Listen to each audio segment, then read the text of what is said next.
오늘은 우리 찬양대로 우리 성령 강림 주일입니다. 우리 예수님께서 십자가에 못 박혀 달려 돌아가신 후 부활하셔서 40일 동안 이 땅에 계시다가 성천하신 후 10일째 되는 오순절이었습니다. 그때 성령님께서 강림하셨습니다. 오늘 절제가 필요한 시대라고 하는 제목을 한 이유가 있습니다. 우리 성령님께서 오셔서 성령님의 열매를 맺게 하셨는데 그 가운데 절제가 바로 성령의 열매입니다. 내셔널 지오그래픽 같은 채널을 보면은 사자와 얼룩말이 사파리 안에서 한 공간 안에서 평화롭게 함께 노는 것을 종종 보게 됩니다. 어떻게 맹수와 얼룩말이 함께 놀 수가 있습니까? 그것은 사자는 생존을 위해서 배가 고플 때만 사냥을 한다고 하는 것을 다른 동물들도 알고 있기 때문에 사자가 배에 부른 것을 알게 되면 함께 놀 수 있게 되는 겁니다. 돼지들이 모여서 하나님께 항의를 합니다. 하나님, 인간들이 먹을 것을 절제하지 못하고 과식하게 될 때에 돼지 같은 놈 이야기하는데, 실상 우리 돼지는 아무리 맛난 음식이 있다 하더라도 위에 70에서 80%가 차게 되면 더 이상 먹지를 않습니다. 억울합니다. 돼지처럼 먹는다 그렇게 이야기하지 말고 미련한 인간처럼 먹는다라고 말을 바꿔주세요 라고 항의를 했다는 거예요. 그렇습니다. 배가 불러 곧 터질 지경이 되어도 탐욕과 탐심으로 가득 차서 자기 통제가 안 되는 존재는 인간밖에 없습니다. 오늘 본문을 보면 절제치 못함으로 약속을 유업으로 받지 못한 한 못난 인간이 나옵니다. 바로 에서입니다. 이삭이 40세에 결혼하여 60세가 되어서야 쌍둥이 아들을 낳습니다. 먼저 나온 아들은 얼굴이 붉고 온몸에 털이 가득 있습니다. 그래서 붉다고 하는 이름의 뜻에 에서라고 하는 이름을 지었게 되었고, 나중에 나온 아들은 형의 뒷발꿈치를 붙들고 나와서 야곱이라고 이름을 붙이게 되었습니다. 자라면서 에서는 사냥꾼이 되었고 야곱은 집안일을 돌보는 살림꾼이 되었습니다. 어느 날 에서가 사냥터에서 지친 몸으로 집에 들어옵니다. 마침 동생 야곱이 팥죽을 쓰고 있었습니다. 그래서 팥죽 한 그릇을 달라고 하지요. 이때 야곱은 늘 마음속에 품고 있던 비장의 카드를 꺼냅니다. 내가 팥죽을 줄 테니까 형은 나에게 장자권을 팔라고 이야기합니다. 장자권이 무엇이길래 야곱이 이렇게 집착합니까? 이스라엘 민족에게 장자는 굉장한 특권이 있었습니다. 장자는 아버지의 뒤를 이어서 한 집안의 우두머리가 되어 집안의 대소사를 주관하는 통솔권이 있었습니다. 다른 형제보다 재산의 두 몫을 차지할 수 있는 권한이 있었습니다. 한 가정의 제사장 직분을 수행함과 동시에 언약에 있어서 영적인 축복의 상속자가 되는 것이 바로 장자권이었습니다. 그러나 에서는 눈앞의 팥죽 한 그릇과 미래의 약속인 장자의 명분이 던져졌을 때에 주저하지 않고 눈앞에 있는 팥죽을 선택합니다. 창세기 오늘 본문 32절을 보십시오. 에스가 이르되 내가 죽게 되었으니 이 장자의 명분이 내게 무엇이 유익하리요? 34절입니다. 야곱이 떡과 팥죽을 에스에게 주매 에스가 먹으며 마시고 일어나갔으니 에스가 장자의 명분을 가볍게 여김이었더라. 에스는 소문난 영웅이었습니다. 남성다운 골격과 탄탄한 근육, 그리고 온몸에 털이 난 멋쟁이였습니다. 당시의 아이돌 스타 그렇게 이야기할 수 있겠죠. 사냥한 짐승을 어깨에 걸머쥐고 위풍당당하게 마을로 들어오는 그 모습을 바라보고 있노라면 모든 사람의 취향을 한 몸에 받기에 넉넉한 모습이었습니다. 이런 현실주의자 에스에게 영적인 가치, 신앙적 가치는 그렇게 중요하지가 않았습니다. 히브리서 기자는 이에 대해서 이렇게 기록하고 있습니다. 히브리서 12장 16절에서 17절입니다. 한 그릇 음식을 위하여 장자의 명분을 판 에서와 같이 망령된 자가 없도록 살피라. 너희가 아는 바와 같이 그가 그 후에 축복을 이어받으려고 눈물을 흘리며 구하되 버림받아 회개할 기회를 얻지 못하였느니라. 이 한 번의 실수로 에서는 영원한 하나님 약속에서 제어되고 말았습니다.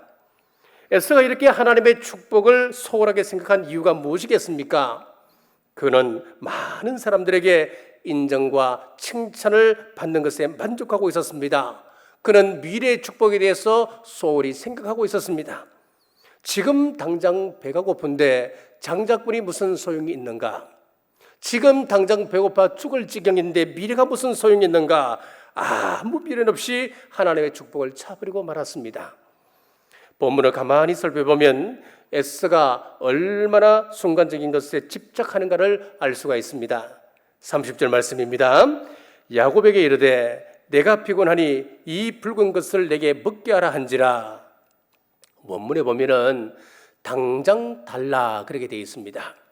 지금 내가 배고파 죽을 지경이니까 당장 그것을 달라. 온 집안 식구가 함께 둘러앉아 먹을 수도 있지 않겠습니까? 아버지께 먼저 음식을 드리고 이어서 먹을 수도 있지 않겠습니까? 그런데 참지 못하고 배고프니 당장 내어달라는 겁니다. 본문 32절 다시 읽겠습니다. 에스가 이르되 내가 죽게 되었으니 이 장자의 명분이 내게 무엇이 유익하리요? 지금 안 먹으면 죽는다. 스스로 위기를 만들고 있습니다. 이것이 절제를 모르는 사람들의 특징입니다. 나한테 주어진 축복을 간직하지 못하면 이 축복은 나와는 무관한 것이 되고 마는 것입니다. 오늘 우리는 절제가 필요한 시대에 살고 있는데 첫째, 절제의 의미를 살펴보겠습니다. 베드로후서 1장 6절에서 7절 말씀입니다. 지식의 절제를, 절제의 인내를, 인내의 경건을, 경건의 형제 우애를, 형제 우애의 사랑을 더하라. 여기 절제가 나오는데 절제를 원문으로 살펴보면 엔크라테이라라고 하는 단어를 씁니다. 이것은 엔과 크라토스라고 하는 단어가 합성된 말입니다. 엔은 무슨 뜻을 가지고 있느냐면 무엇 안으로 그런 뜻을 가지고 있고, 크라토스라고 하는 것은 힘, 가능성, 또 통치자 그런 뜻을 가지고 있습니다. 그러니까 원문의 뜻에 살펴보면은 통치자 안에 있는 것을 절제다라고 이야기하고 있습니다. NIV 성경에 보면 이 부분을 이렇게 번역을 했습니다. 이 절제라고 하는 이 부분을 셀프 컨트롤이라고 번역을 했습니다. 자기 스스로를 알맞게 조절한다 그런 뜻이죠. 그러니까 히브리 말과 또 영어로 번역된 셀프 컨트롤 이 말을 합성을 하면 내가 하나님 안에 거하는 상태라야 비로소 절제가 가능하다 그런 뜻을 가지고 있는 것이 절제입니다. 사사시대가 폭력과 타락이 난무하고 자기 통제와 또 절제가 되지 않는 그런 불행한 시대가 되고 만 것이 무엇이겠습니까? 하나님의 통치 아래 있지 않았기 때문에 그렇습니다. 하나님의 통치를 거부하고 자기 소견에 옳은 대로 행하였기 때문이었다라고 성경은 분명히 밝히고 있습니다. 오늘 교회 안에 절제가 안 된 사람들이 있을 수가 있습니다. 교회 안에서 혈기를 부리는 사람들, 비판을 쏟아내는 사람들, 말을 들어보면 다 일리가 있습니다. 틀린 말 없습니다. 나름 옳은 말을 합니다. 하지만 나름 옳은 이야기라 할지라도 성령님의 통제 아래 있지 아니하고 난폭한 그릇에 담겨서 표현되기 때문에 그것이 독이 되는 것입니다. 부부 관계에서 부부 싸움도 마찬가지입니다. 상방 간의 이야기들도 보면 다 나름 논리가 있고 다 옳은 이야기를 합니다. 그런데 왜 갈등이 일어납니까? 그것이 절제라고 하는 그릇에 담겨져 있지 않기 때문에 서로 그것이 표현될 때마다 상처가 되고 또 어렵게 되는 것이죠. 하나님께서 천지를 창조하시고 난 이후에 인간이 살 수 있는 가장 좋은 환경 에덴 동산을 만들었습니다. 그곳에서 에덴의 행복을 지키는 한 가지 계명을 주셨는데 그것이 바로 절제의 계명이었습니다. 이 동산에 있는 모든 것은 다 먹어도 된다. 하지만 중앙에 있는 선악을 알게 하는 선악과는 먹지 말라. 바로 절제의 계명이었습니다. 불행하게도 아담과 하와는 에덴의 행복을 지키는 절제의 계명에 실패하고 말았습니다. 지금도 마찬가지입니다. 사탄은 육신의 정욕, 안목의 정욕, 이승의 자랑으로 우리의 행복을 빼앗아가려 합니다. 그때 이길 수 있는 것이 바로 무엇입니까? 절제라고 하는 것입니다. 다윗을 보십시오. 다윗이 엔게디 황무지에 피하여 있습니다. 이 정보를 입수한 사울 왕이 다윗을 죽이기 위하여 3,000명의 특공대를 데리고 오는 겁니다.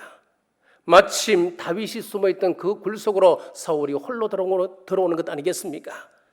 다윗의 신복들이 보기에 이것은 천재 일후의 기회였습니다. 하나님께서 다윗에게 주는 기회라는 겁니다. 하나님께서 다윗에게 복수하도록 지금 이 사울을 붙여주셨다는 겁니다. 지금 당장 죽입시다. 쥐도 새도 모르게 죽일 수 있습니다. 그런데 다윗은 사울의 겉옷자락만을 가만히 뵙니다. 사울을 죽일 수 있었지만 절제하는 힘을 보여주었습니다. 사랑하는 남부가정 여러분, 삶 속에서 절제를 실천하는 우리 모두 되시길 주님의 이름으로 축복합니다.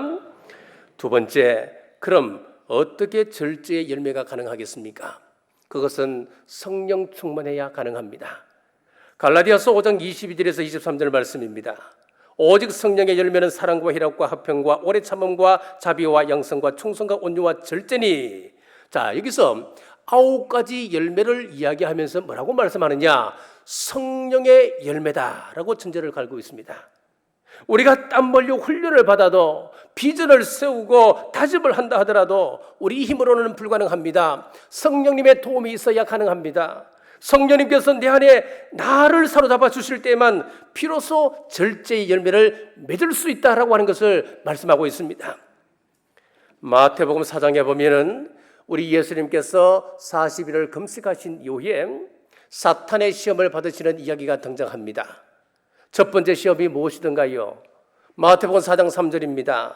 내가 만일 하나님의 아들이거든 명하여 이 돌돌로 떡덩이가 되게 하라. 40일을 금식하신 우리 예수님 얼마나 굶주리셨습니까? 그러니까 식욕에 대한 유혹을 하고 있는 겁니다. 우리 예수님께서 마태복음 4장 4절 예수께서 대답하여 이르시되 기록되었으되 사람이 떡으로만 살 것이 아니요 하나님의 입으로부터 나오는 모든 말씀으로 살 것이니라. 자, 두 번째 시험입니다. 예수님을 높은 성전 꼭대기로 데리고 갔습니다. 그리고는 이렇게 이야기합니다. 마태복음 4장 6절입니다. 내가 만일 하나님의 아들이여든 뛰어내리라. 기록되었으되 그가 너를 위하여 그의 사자들을 명하시리니 그들이 손으로 너를 받들어 발이 부딪히지 않게 하리로다. 성전 꼭대기에서 뛰어내려서 인기를 한 번에 얻으라고 하는 것입니다. 지금 예수님은 공생애를 시작하는 시점입니다. 예수님이라고 하는 존재를 세상 사람들이 모르고 있습니다. 그러면은 그 존재를 단 한 번 세상에 가장 강력하게 내비출 수 있는 방법이 무엇일까요? 기적을 베푸는 겁니다. 뛰어내려서 아무런 일이 없이 살아났다. 그러면은 단번에 세상 사람들의 이목을 집중할 수 있고 인기를 한 몸에 받을 수 있는 기회가 아니겠습니까? 그러면은 예수님의 목적이 무엇입니까? 하나님의 말씀을 선포하는 것입니다. 하나님의 백성들을 하나님 백성답게 세우는 겁니다. 죄의 자리에서 불러내어서 구원의 백성으로 돌이키는 것입니다. 그러면은 많은 사람들이 한 곳에 모여 있을 때 말씀 선포하는 것이 가장 효과적인 복음 선포 방법이 아니겠습니까? 이것보다 더 큰 유혹이 어디 있습니까? 우리 예수님께서 마태복음 4장 7절입니다. 예수께서 이르시되 또 기록되었으되 주 너의 하나님을 시험하지 말라. 세 번째 시험은 예수님을 높은 산도로 데리고 가서 천하 만국의 영광을 보여줍니다. 그리고 나한테 절을 하면 그 모든 영광을 주겠다라고 하는 시험이었습니다. 마태복음 4장 9절입니다. 만일 내게 엎드려 경배하면 이 모든 것을 내게 주리라. 자기 앞에 절하면 천하 만국과 그 영광을 준다는 겁니다. 한번 생각해 보십시오. 우리 예수님께서 많이 배우신 분입니까? 배운 것이 없었습니다. 예수님께서 풍부하신 분이었습니까? 예수님만큼 없는 분이 없었습니다. 그리고 배경이라도 든든합니까? 그렇지 않습니다. 배경도 없으신 분이었습니다. 권력을 주겠다고 우리 예수님께서 유혹하는 겁니다. 이것만큼 달콤한 유혹이 또 어디 있을까요? 예수님께서 마태복음 4장 10절 이에 예수께서 말씀하시되 사탄아 물러가라 기록되었으되 주 너희 하나님께 경배하고 다만 그를 섬기라. 자, 여기 보면 이 세 가지 시험을 우리 예수님께서 너무나 쉽게 물리치셨습니다. 예수님께서 이 세 가지 시험을 물리치신 이유가 어디 있을까요? 그것은 바로 성령 충만하셨기 때문이었습니다. 이 사건 직전에 우리 예수님께서 요한에게 세례를 받으시면서 성령님이 비둘기처럼 예수님께 임하셨던 성령 충만의 역사가 기록되어 있습니다. 그 이후에 마귀의 시험을 받는데 성령님께 이끌려 마귀에게 시험을 받으러 가셨다라고 했습니다. 이 모든 것이 성령님의 역사였습니다. 그렇습니다. 우리가 성령 충만해야 절제를 완성할 수 있다고 하는 것을 우리 예수님께서 상징적으로 오늘 이 말씀 속에서 우리에게 보여주고 있습니다. 우리 힘만으로는 불가능합니다. 성령님에 의해서 통제가 이루어지지 아니하고 절제가 되지 않아 망한 대표적인 인물이 누굽니까? 사울 왕이었습니다. 그는 질투의 화신이 되어 자신과 나라를 구한 다윗을 죽이기 위하여 혈안이 되어 있습니다. 그때 그의 아들 요나단이 눈물로 호소합니다. 아버지, 어째서 아무런 잘못도 없는 다윗을 죽이려 하십니까? 다윗에게 죄를 짓지 마십시오. 다윗은 나라가 위기에 빠졌을 때 자기 생명을 돌보지 않고 아버지와 이 나라를 구했던 사람 아닙니까? 충신 아닙니까? 그 말에 감동받은 사울이 사무엘상 19장 6절에 사울이 요나단의 말을 듣고 맹세하되 그랬습니다. 맹세하되 여호와께서 살아계심을 두고 맹세하거니와 그가 죽임을 당하지 아니하리라. 한 절에 보니까 맹세가 두 번 나옵니다. 맹세에 또 맹세를 하는 겁니다. 사울은 더 이상 다윗을 죽이지 않겠다 그랬습니다. 그러나 그렇게 맹세했음에도 불구하고 다시 창을 들어 다윗을 죽이려 합니다. 성경은 그 상황을 묘사하면서 의미심장한 한마디를 남기고 있습니다. 사무엘상 19장 9절에서 10절입니다. 사울이 손에 단창을 가지고 그의 집에 앉았을 때에 여호와께서 부리시는 악령이 사울에게 접하였으므로 다윗이 손으로 수금을 탈 때에 사울이 단창으로 다윗을 벽에 박으려 하였으나 사울이 다윗을 죽이려고 하는 그 과정을 보이지 않는 영적 세계, 악령이 그를 사로잡고 있다. 악령이 그를 충동질을 하고 있다라고 성경은 말씀하고 있습니다. 다른 말로 하면 사울이 자기 통제를 할 수 없었던 것은 악령의 공격을 받을 때에 방어할 힘이 없었기 때문에 그렇습니다. 왜 방어할 힘이 없습니까? 성령님의 영역 밖에 있기 때문에 그렇습니다. 사랑하는 여러분, 은혜라고 하는 것은 다른 것 아닙니다. 악령이 우리를 공격할 때 그것에 대항할 수 있는 힘을 공급받는 것, 그것이 바로 은혜입니다. 이 은혜가 없었기 때문에 사울은 비참한 자리에 빠지고 말았습니다. 이런 일은 오늘날에도 비일비재하게 일어나고 있습니다. 자, 불륜을 저지르고 있는 사람이 불륜으로 행복을 찾는다, 그렇게 생각하는 사람 아마 없을 겁니다.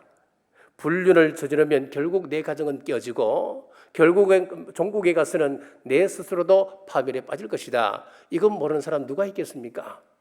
그런데 왜 못 빠져나올까요? 통제할 힘이 없기 때문에 그렇습니다. 하나님의 통제 안에 있지 않기 때문에 그렇습니다. 사랑하는 여러분, 성령님을 갈망하십시오. 우리 성령님으로 충만할 때 성령님께서 내 안에 통제할 힘을 주실 줄 믿으시기를 주의 이름으로 축복합니다. 세 번째, 구체적으로 무엇을 절제해야 할까요? 고린도전서 9장 25절입니다. 이기기를 다투는 자마다 모든 일에 절제하나니 저희는 석을 면류관을 얻고자 하되 우리는 석지 아니할 것을 얻고자 하노라. 자, 이 말씀의 배경은 고대 고린도에서는 2년에 한 번씩 체육 대회가 있었습니다. 자, 그 이름을 이스토미아라고 이름을 붙이게 되는데 여기는 아무나 출전할 수 있는 것이 아닙니다. 출전할 수 있는 선수들은 최상의 몸을 만들어 그 경기장에 나갈 수가 있습니다. 그래서 경기 10개월 전에 선수촌에 이제 들어가서 서약을 받고 선수들은 전부 다 들어가는 겁니다. 선수촌의 규칙에 내가 충성하겠습니다, 복종하겠습니다, 서약을 해야 됩니다. 코치에게 내가 복종하겠습니다, 서약을 했습니다. 선수촌에 한번 들어가면 마음대로 나오지 못합니다. 선수촌에 들어가면 사랑도 함부로 할 수가 없습니다. 내 애인이라고 사랑하는 사람이라고 그 선수촌에 들어갈 수도 없는 겁니다. 술도 마시지 못합니다. 그 선수촌에서는 주는 음식만 먹을 수가 있습니다. 매를 맞으면서도 실력을 키워나가는데 이유는 단 한 가지, 수많은 사람들이 모여있는 경기장에서 내가 면류관을 머리에 서기 위해서 그들은 인내하며 절제하며 이 모든 과정들을 견뎌내는 겁니다. 요즘 20세 이하 월드컵 축구가 한창입니다. 오늘 보니까 우리가 4강에 올라가더라고요. 이 세네갈을 이기고 멋지게 그냥 기적적인 방법으로 또 하나님께서 그렇게 인도하시는 것 같아요. 참 기분이 좋습니다. 여기 보면 이강인 선수라고 하는 선수가 나오는데 18살입니다. 제일 막내입니다. 18살이 20세 형들하고 같이 뛰면서도 아주 발군의 실력을 발휘하고 있더라고요. 오늘 아침에 경기에도 한 골을 넣고 2골을 어시스트 했다고 그래 하더라고요. 근데 이 이강인 선수가 지금 이 젊은 나이지만 어린 나이지만은 여기까지 올라오기까지 얼마나 힘들었겠습니까? 얼마나 훈련을 했겠습니까? 이강인 선수의 아버지는 태권도 도장을 경영을 하고 있는 관장입니다. 태권도를 어릴 때부터 쭉 해서 기초 체력이 잘 다져졌다 하더라고요. 그리고 TV 슛돌이에 들어가서 거기서도 두각을 드러내고 거기서 배워왔던 것 태권도 도장에 보니까 조그만 골대를 세워놓고 그 어릴 때 그 아이가 거기서 훈련을 다 하는 거예요. 막 가위 차기도 하고 온갖 차기를 다 하는 거예요. 태권도를 했으니까 얼마나 유연하겠습니까? 그러면서 어릴 때 스페인으로 가서 스페인에서 또 훈련을 하고 유학을 하고 지금은 발렌시아 1군에 들어가 있습니다. 18세의 나이로. 이 선수뿐만 아니에요. 거기에 출전하는 선수들 이 발을 다 한번 보면은 전부 다 기형입니다. 이 뼈들이 다 돌아가고 발톱이 튀어나오고 엄지발가락이 툭툭 붉어서 나오고 발톱이 안 깨진 사람이 없어요. 전부 다 보면 기형입니다. 무릎에 물이 차도 허리에 통증이 와도 쉬지 않습니다. 친구와 놀고 싶어도 놀지를 못합니다. 가족과 함께 싶어도 참고 모든 일에 절제할 때 국가대표라고 하는 그런 영예를 얻게 되는 것 아니겠습니까? 몇 주 전에 은퇴를 앞둔 삼성 라이온즈의 프랜차이즈 스타라고 할 수 있는 한 선수가 있습니다. 얼마 있지 아니하면 은퇴를 합니다. 은퇴를 하면은 그가 달고 뛰었던 그 배번 영구 열번하기로 했습니다. 그리고 은퇴 이후에는 코치로 포장을 받았습니다. 성대한 은퇴식을 준비했습니다. 그런데 음주사고 한 번 때문에 이 모든 것이 물거품이 되고 말았습니다. 조기 은퇴하게 되었습니다. 아무리 실력이 뛰어나도 절제하지 못하면 안 되는 겁니다. 절제하지 못하면 지금까지 살아왔던 모든 명예가 한순간에 무너집니다. 절제라고 하는 것은 자동차의 브레이크와 같습니다. 요셉은 이것을 알았습니다. 보디발의 부인이 유혹할 때 요셉이 뭐라고 하던가요? 창세기 39장 9절에 보십시오. 내가 어찌 이 큰 악을 행하여 하나님께 죄를 지으리까? 라고 했습니다. 하나님께서 내 인생을 주관하시고 지켜보고 계신다고 하는 것을 알았기 때문에 그는 정욕을 절제했습니다. 하나님은 우리 인간에게 먹을 수 있는 본능을 주셨습니다. 그러나 선악과는 먹지 말라 하셨습니다. 하나님은 우리에게 성낼 수 있는 본능을 주셨습니다. 하지만 죄는 짓지 말라 그랬습니다.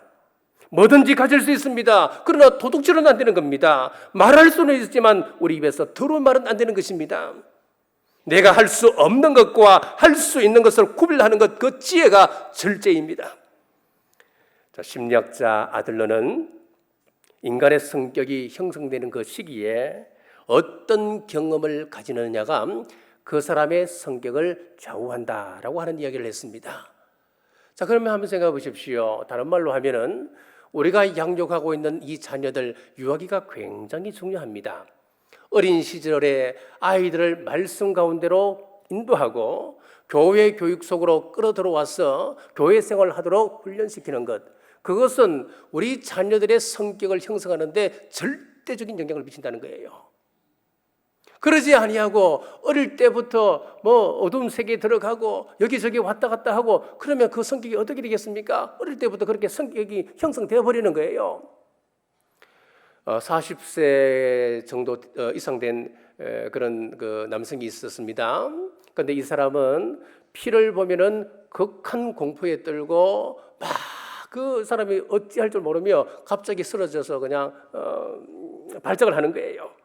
조사를 해보니까 이 남자의 5살 시절이 굉장히 암울했다는 거예요. 암울하지만 이것은 보통 흔히 볼 수 있는 그런 장면인데도 이 5살짜리 아이한테는 굉장히 충격으로 다가왔습니다. 5살 때 아버지 손을 잡고 외갓집에 놀러를 갔습니다. 외갓집에 놀러를 가니까 외갓집에서 사위가 오니까 얼마나 귀한 손님입니까? 그러니까 옛날에는 그 귀한 손님이 오면은 닭을 잡잖아요. 사위가 오면 닭 잡잖아요. 근데 외할머니가 닭을 잡다가 목을 치고는 잘못하여서 그 닭을 놓치고 말았습니다. 그러니까 목이 떨어진 그 닭이 피를 분수처럼 막 품으면서 온 바닥을 뛰어다니는 거예요. 그 모습을 5살짜리 아이가 보고는 그 자리에서 충격으로 쓰러지고 말았습니다. 기절해버리고 말았습니다. 그 이후부터 피를 보면 이 남자는 발작을 일으키는 거예요.